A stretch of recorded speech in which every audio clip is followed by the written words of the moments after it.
Assalamualaikum warahmatullahi warahmatullahi wabarakatuh. wabarakatuh. Perkenalkan, saya Maulvi Nazir Ahmad. Perkenalkan, nama saya Rian Majid. Kali ini Nah, hari kita ini akan video ini membahas video ini akan membahas tentang tentang hakikat nilai-nilai Pancasila. dari sila 1, ke-1 sampai 2, sila 3, 4, ke-5. 5. Oke. Langsung saja. Baik saja, saya dimulai dari saya Rian Majid. Silakan, Mas. Nah, jadi kalau ngomong nilai Pancasila dari awal dulu urut. Oke. Yang pertama, Pak, nilai Pancasila. Sila ke-1, Tuhanan yang Maha Esa. Apa itu, Mas? Apa tuh? Itu. Kalau dari saya sendiri, Mas, Ya, silakan. Tuhan sebagai sentra kehidupan. Maksudnya itu next saja. Maksudnya Tuhan yang Maha Esa. Satu-satunya benar-benar ada. Yang lain hanya sementara dan diciptakan oleh Tuhan. Jadi kita ini diciptakan oleh Tuhan. Hanya sementara. Hanya sementara, Yang tidak kekal itu Tuhan. Yang kekal itu Oke. Tuhan. Malaikat pun tidak kekal. Oke. Baik. Dan Tuhan Maha yang tunggal. Tak ada yang menyerupai, menyamai, atau menandingi Tuhan. Oke, bisa dibilang Tuhan itu sendiri. Ya, benar. Oke, seperti Benar. itu. Tuhan itu Kemudian, sendiri. ya Tuhan dan agama. Konsep Tuhan berkembang seiring perkembangan pemikiran manusia. Ya, Agama, sistem kepercayaan terhadap Tuhan yang berdasarkan kitab suci dan diajarkan oleh Nabi. oke. Utusan Untuk- Tuhan, Ya, Nabi. itu Oke. Muslim. Ya, Nah, karena saya Muslim juga, jadi saya membahas tentang Muslim saja. ya. Daripada menyinggung atau tidak mengenakan yang saya tidak pahami, saya main aman. Lanjut, Mas. Kemudian penghayat kepercayaan. Nah, jadi keyakinan pada Tuhan tanpa dasar kitab suci dan Nabi tetap diakui di Indonesia. Contohnya ateis. Oh, ateis ya? Oh, bukan. Apa? Bukan, aliran kepercayaan. Sorry. Oh, bukan ya, sorry. Ateis nggak diakui di Indonesia. Oke. Mohon maaf ini Oh, maaf, ateis. sorry. Itu Pardede itu. Kemudian masyarakat Indonesia yang berketuhanan. Nah, itu sejak zaman prasejarah masyarakat sudah mengenal kepercayaan terhadap Tuhan. Ya, Nah, kerajaan-kerajaan di Indonesia seperti Hindu, Buddha, dan Islam menunjuk tradisi keagamaan yang kuat.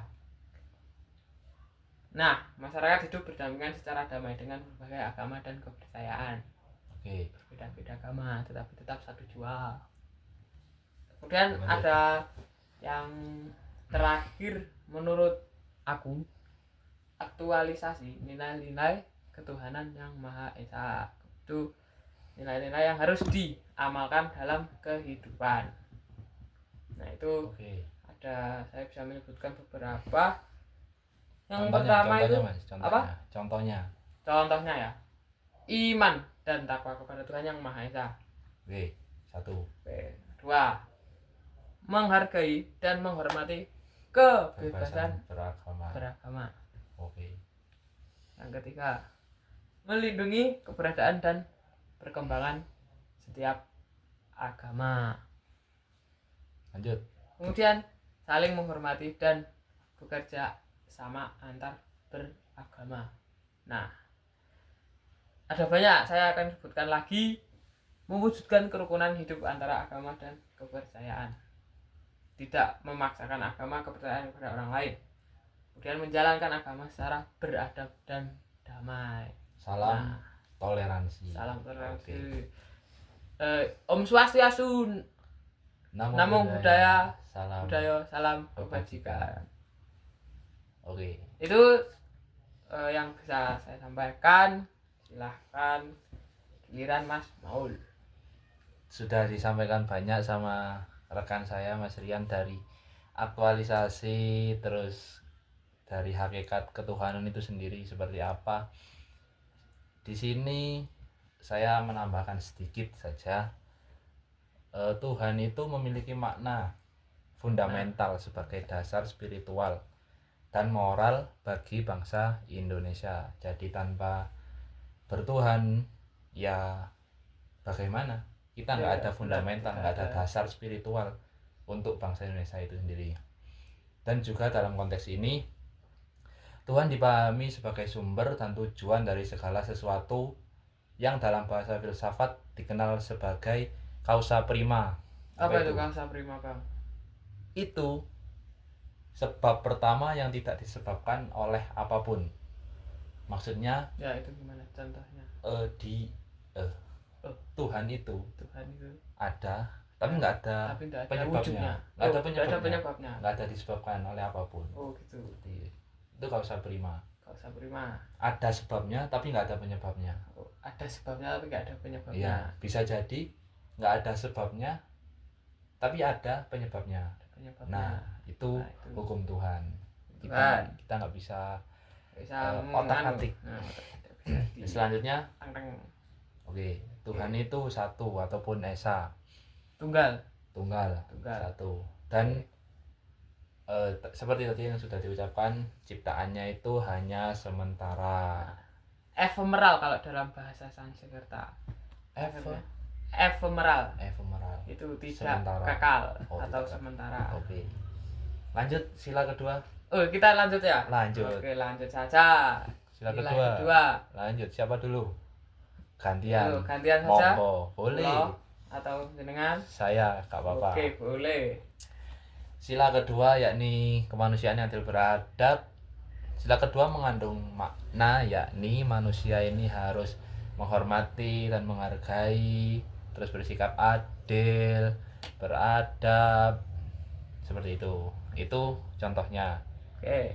Di sini saya jelaskan dari yang adil ya. Adil itu bukan berarti sama. Adil itu sesuai dengan porsinya masing-masing. Adil bukan berarti harus sama. Oke. Garis bawah. Ya, contohnya di sini. Perlakuan laki-laki dan perempuan kita nggak bisa menyamakan. Bener tuh. Bener. Kalau laki-laki mungkin bisa disentak-sentak, kalau perempuan nggak bisa. Ya, karena mungkin memang bawaannya perempuan itu. Jadi ya seperti itu adil. Kasusnya seperti itu, Mas. Ya, kasusnya seperti itu. Di sila kedua juga ditegaskan bahwa manusia adalah ciptaan Tuhan yang paling sempurna. Manusia ya? Manusia. Memang seperti itu.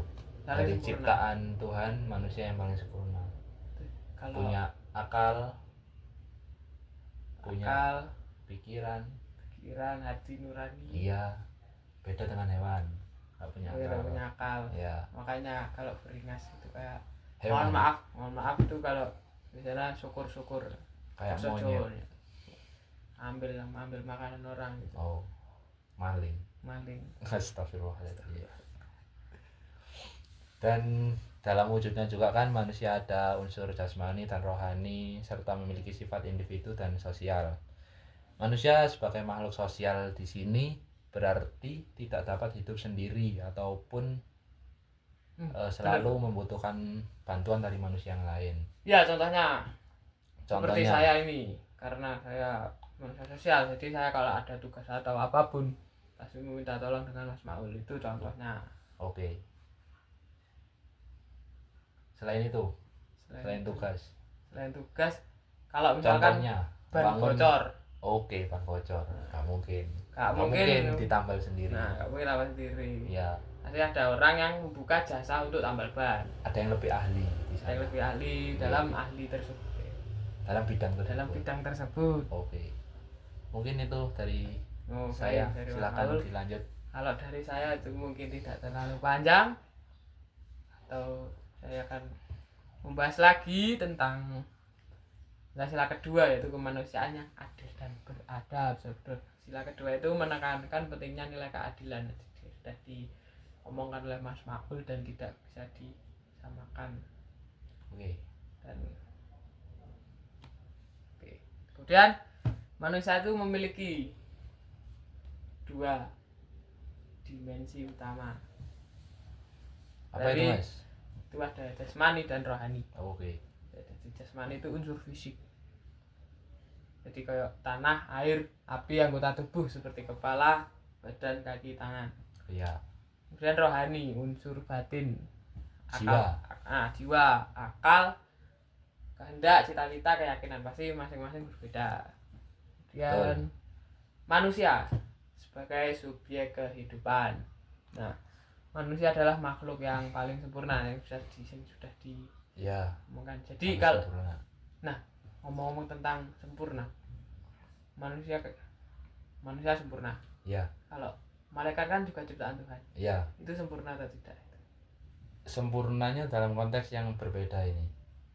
Di atas manusia ini masih ada malaikat yang mungkin kadar imannya lebih kuat dari manusia. Kalau manusia ini bisa condong ke malaikat, bisa condong ke setan. Oh gitu, bener ya. Gitu. Kalau malaikat ya udah, dia fokus menyembah Tuhan, fokus beribadah. Kalau setan kan berbanding kebalik. Nah, kalau manusia ini nggak tahu mau ikut sana atau mau ikut sini. Oh iya benar-benar. Nah, itu.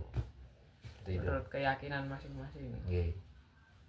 Itu saya jelaskan kembali, manusia sebagai subjek kehidupan memiliki tanggung jawab dalam mengelola alam dan kehidupannya.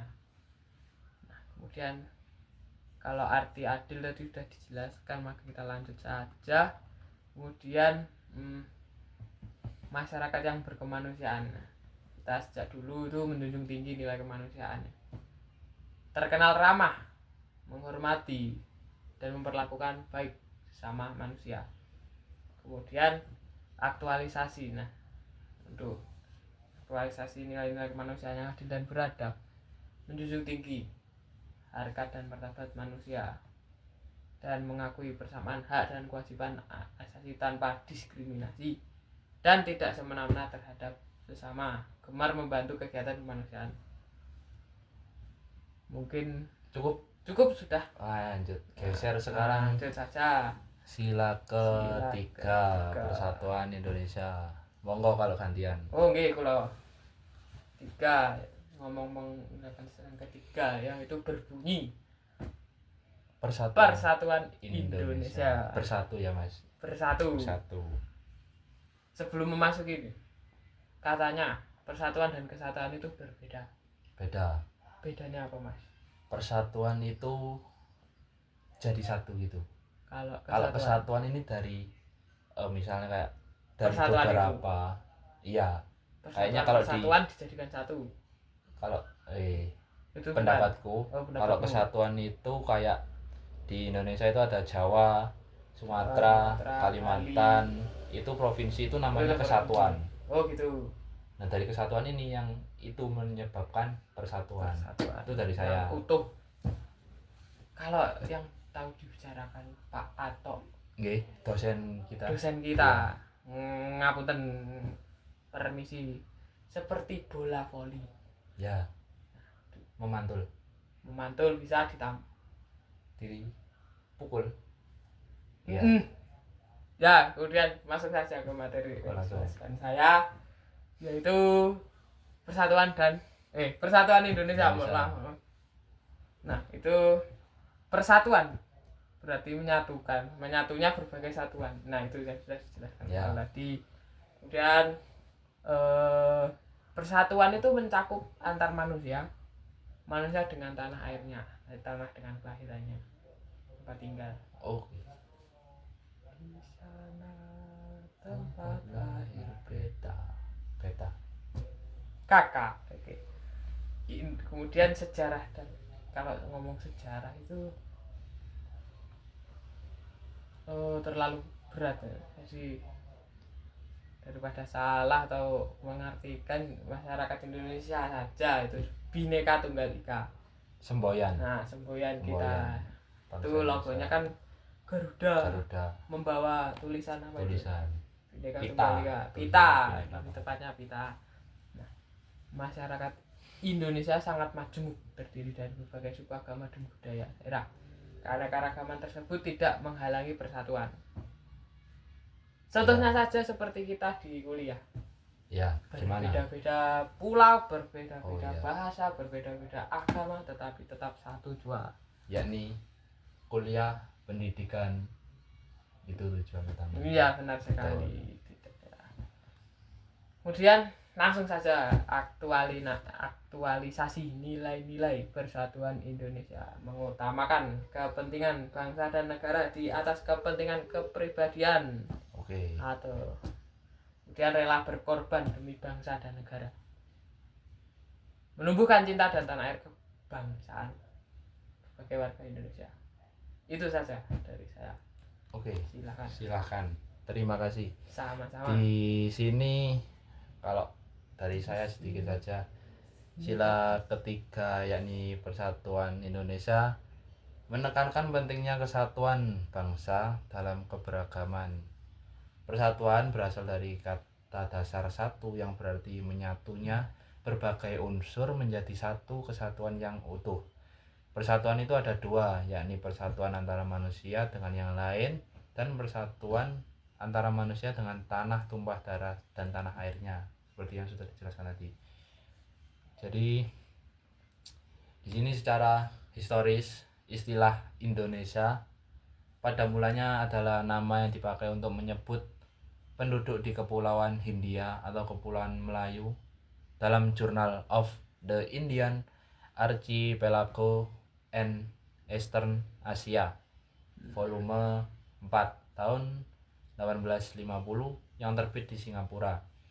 Nama Indonesia dipakai oleh orang-orang Indonesia sejak zaman pergerakan seperti Perhimpunan Indonesia, Partai Nasional Indonesia, dan berpuncak dalam Sumpah Pemuda. Nama Indonesia selanjutnya dipakai sebagai nama bangsa dan negara bekas jajahan Hindia Belanda di Asia Tenggara. Mungkin sedikit saja dari saya, Mas. Bisa di Pahami. Oke, diserap. Lanjut ke sila keempat. Nah, ini silakan. Monggo, nggih. Dengan Saya. nopo kula. Saya. Dengan nggih, monggo. Kerakyatan yang dipimpin oleh hikmat kebijaksanaan dalam permusyawaratan perwakilan. Sila yang menurut panjang dari segala sila. Paling panjang redaksinya. Di sini berkaitan dengan demokrasi. Demokrasi yang merupakan sistem pemilu di Indonesia, yaitu dari rakyat, oleh rakyat, dan untuk rakyat. Di sini sila keempat menekankan pentingnya prinsip kedaulatan rakyat dalam kehidupan berbangsa dan bernegara. Kata rakyat berasal dari bahasa Arab ro'iyah, yang salah satu artinya adalah kepemimpinan atau warga negara. Seperti itu. Kerakyatan adalah kepemimpinan rakyat, yaitu rakyat adalah pemilik kedaulatan atau pemegang kedaulatan, yang berarti bahwa kekuasaan tertinggi itu berada di tangan rakyat dan segala kebijakan harus bersumber dari kehendak rakyat. Seperti itu. Itu dari Mas. Monggo, dilanjut. Jadi sila keempat itu kerakyatan yang dipimpin oleh hikmat kebijaksanaan dalam permusyawaratan perwakilan. Nah, jadi pengertiannya dasar itu kerakyatan itu berasal dari kata Arab ya, jadi memang tadi ya. Ro'iyah. Ro'iyah. Dan permusyawaratan, hikmat kebijaksanaan, penggunaan akal sehat, kecerdasan untuk mengambil keputusan. Kemudian permusyawaratan atau perwakilan, musyawarah dilakukan melalui forum representatif, berdasarkan pada prinsip kedaulatan rakyat. Dan budaya musyawarah dalam masyarakat Indonesia. Sejak dulu masyarakat Indonesia mengutamakan musyawarah untuk menyelesaikan persoalan bersama. Musyawarah dilakukan dengan memperhatikan kepentingan semua pihak. Keputusan diambil secara arif atau bijaksana. Nah, ini sedikit saja aktualisasi nilai kerakyatan itu memberikan kepercayaan kepada wakil rakyat yang berintegritas, tidak memaksakan kehendak orang lain, mengutamakan musyawarah untuk mufakat demi kepentingan bersama. Nah, itu saja dari saya. Hakikatnya di sini bermusyawarah, berdemokrasi, dan kedaulatan itu di tangan rakyat. Oke. Terakhir, Mas. Sila kelima. Terakhir tidak terasa. Sudah di penghujung. Ya, penghujung sila. Oke. Sila. Sila kelima. Oke, sila kelima. Keadilan sosial bagi seluruh rakyat Indonesia. Keadilan. Monggo. Nah, yaitu jadi keadilan sosial bagi seluruh rakyat Indonesia. Keadilan itu tidak hanya dalam aspek hukum, tapi juga ekonomi dan sosial. Nah, harus dirasakan manfaatnya oleh seluruh rakyat, khususnya yang lemah dan tersingkirkan. Adil Mas ya. Adil, harus adil. Bukan hanya untuk kemenangan, tetapi untuk kemakmuran bersama. Oh iya. Menjadi landasan kehidupan yang adil, seimbang, menyejahterakan semua pihak. Seharusnya begitu. Nah, kemudian masyarakat adil dan makmur. Keadilan mendahului kemakmuran. Keadilan dan kemakmuran harus berjalan seimbang. Namun keadilan adalah prioritas utama. Adil dulu baru makmur. Nah, Ya. adil dulu baru makmur. Kalau nggak adil? Kalau nggak adil nggak makmur. Nggak makmur. Siap. Kemudian aktualisasi saja nilai-nilai keadilan sosial. Bersikap adil dan menjunjung tinggi nilai-nilai keadilan itu saja. Kemudian mengembangkan sikap kekeluargaan dan gotong royong dan menjaga keseimbangan antara hak dan kewajiban. Udah itu menurut dari saya. Silakan untuk Mas Paul. Oke, sedikit saja ya Mas. Oke. Sila kelima ini merupakan tujuan akhir dari seluruh sila Pancasila, yakni terwujudnya masyarakat yang adil, sejahtera, dan berkeadaban dalam segala bidang kehidupan, yakni di bidang ekonomi, bidang sosial, politik, dan budaya. Keadilan sosial adalah keadilan yang bersifat kolektif, mencakup seluruh lapisan masyarakat. Bukan hanya keadilan hukum atau politik, tapi juga keadilan ekonomi dan distribusi sumber daya, menempatkan manusia sebagai subjek pembangunan, bukan sekedar objek. Prinsipnya dari keadilan sosial yakni distribusi yang adil dan merata, perlindungan terhadap golongan lemah dan rentan, kesempatan yang setara bagi semua warga, menghapuskan praktek eksploitasi. Pembangunan harus bersifat berkelanjutan dan berkeadilan. Mungkin sudah itu saja dari saya. Nah, ini karena hakikat Pancasila itu 1-5, maka kita sudah membahasnya masing-masing sila tersebut. Nah, kalau sebelum menutup video ini, Kasih closing statement Mas. apa itu? Closing statement. Oh, closing Silakan. statement. Oh, closingan ya. Silahkan kata-kata. Kata-kata. Bentar. Sebelum ada kata-kata, Mas Aul kan HMD. Oh, iya, kenapa Mas?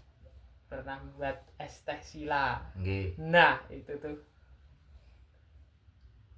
Itu kayak gimana tuh, Mas? Gimana Mas?